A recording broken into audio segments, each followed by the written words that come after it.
I thought I'd make a little video of my reloading setup for you to look at. So I just got this cheap Lee breech lock press. I've got a die in there right now for 6.5 Creedmoor because I've been prepping these 200 6.5 Creedmoor cases. So I've got my tumbler. That's pretty neat. We're cleaning the brass, and then here's a prep center. This will do like neck trimming and primer pocket cleaning. I've got my powder measurer.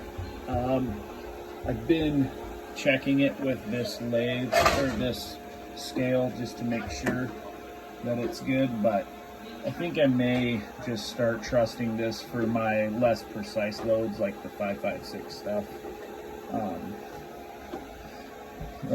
Yeah, I just kind of use this to clean the brass once it comes out of the tumbler. I use, it's wet, and I use Dawn dish soap to help break it down, so I'll rinse it off in this. And this is a magnet because there's little metal BBs, or I guess, I don't know what you call them here, but there's little rods you put in there that helps polish it. So I've actually just got done with, I don't know, a couple hundred 5.56 rounds, probably 300, that I'm going to start loading. So that's kind of cool.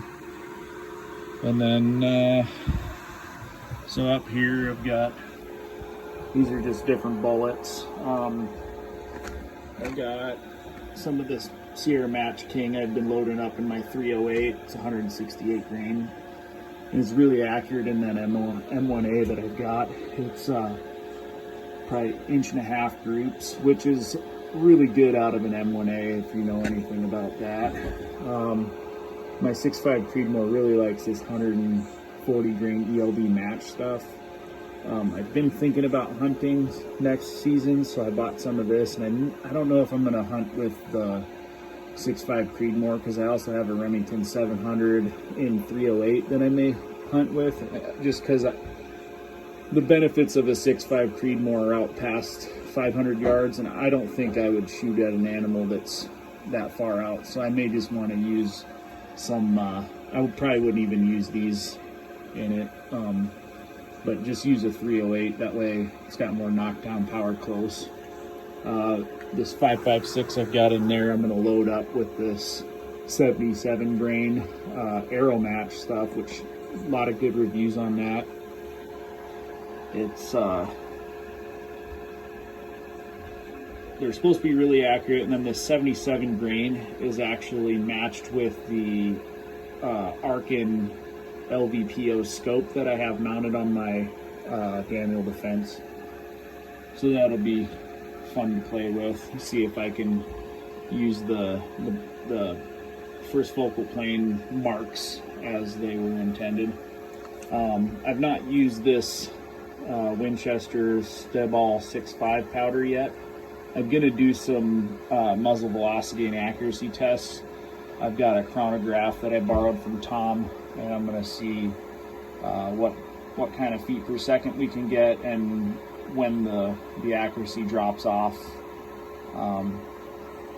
So I've been loading up the 4350 in the 6.5 Creedmoor, and that's been really good accuracy, half MOA, and I didn't even work up a load. I just kind of took what other people have done off the internet and just ran one load. I shot 100 rounds and they were all really good. At our range, there's a steel target range at 300, and they've got 3-inch targets out there, and I can ding them probably 98% of the time I'm hitting it.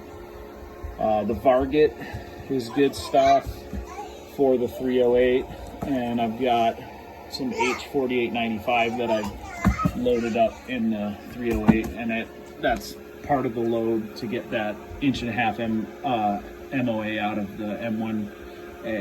And then got some small rifle primers here. This is that powder. I've not tried it, but I'm going to try it in this 5.56 that we're loading up. It should be good.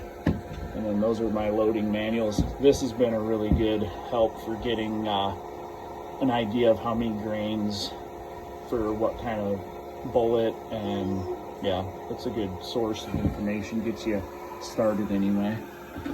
And we got large rifle primers. The only thing I use that's large rifle primers is the 308.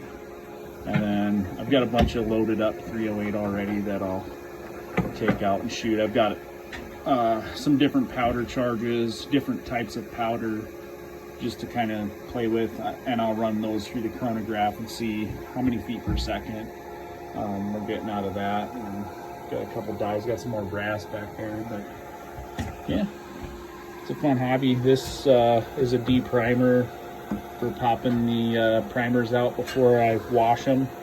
That way the primer pocket can get cleaned. And a lot of times these dies actually have a, so this is a full length resizing die, and it actually has a primer pin remover in it, but I just don't like the idea of running dirty brass through my die. So I like to deprime first, then you lube it up, lube the shells up, and full length resize through that die. And then you can run it through the trimmer here, get the neck all ready for a bullet to get pressed down in there. And then underneath I've got a my hand primer, and that thing's been really nice too. Priming these up, it gets the primer right in there super easy. So all 200 of these 6.5 Creedmoors are just waiting on powder.